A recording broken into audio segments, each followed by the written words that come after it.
world starts to ponder how to open up and, more importantly, how to thrive in a post-COVID world, one has to wonder how home prices will fare following this pandemic. Now, we will open up by saying this.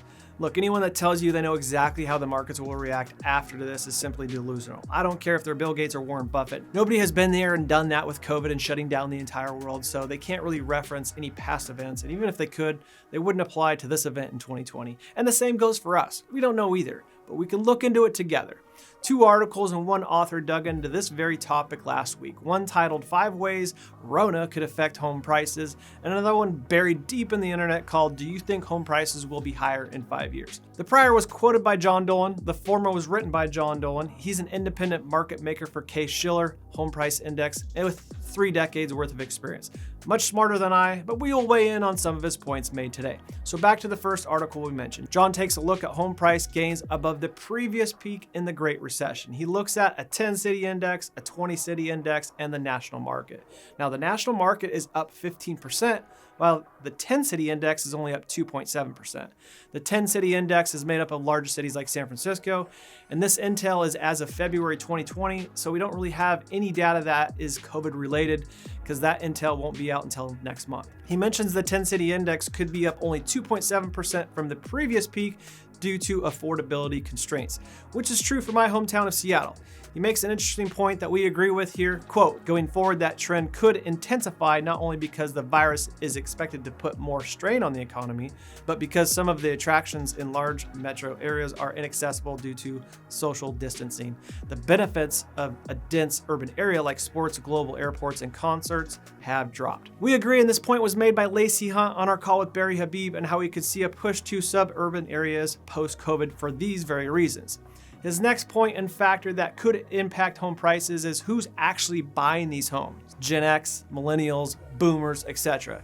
I don't necessarily agree with this though. His point is, as the generation that dominates the working population in the United States, millennials have been a focus as key home buyers, but job instability may make homeownership look less desirable to them. Millennials have been a part of a demographic wave that supports housing, but there are questions about whether they will moving forward, like do they even have a job or do they want to be in one place if they have to move around to find jobs? Renting gives them flexibility, homeownership does not. Now, I think he's right about job stability. When this thing shakes out, we'll see probably millennials being impacted greater than that of the older generations when it comes to like furloughs and layoffs and overall job stability.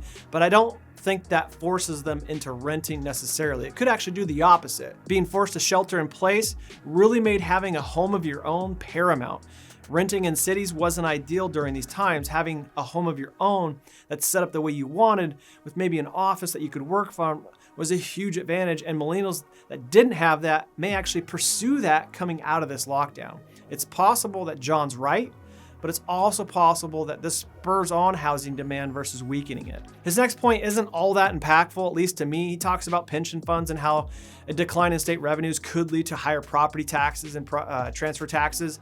Very true about state revenues being down, and I think we will see some big ramifications from that, but I don't know that they're big enough to really push prices down or limit demand. His next point is really interesting, at least to me, when you really break it down.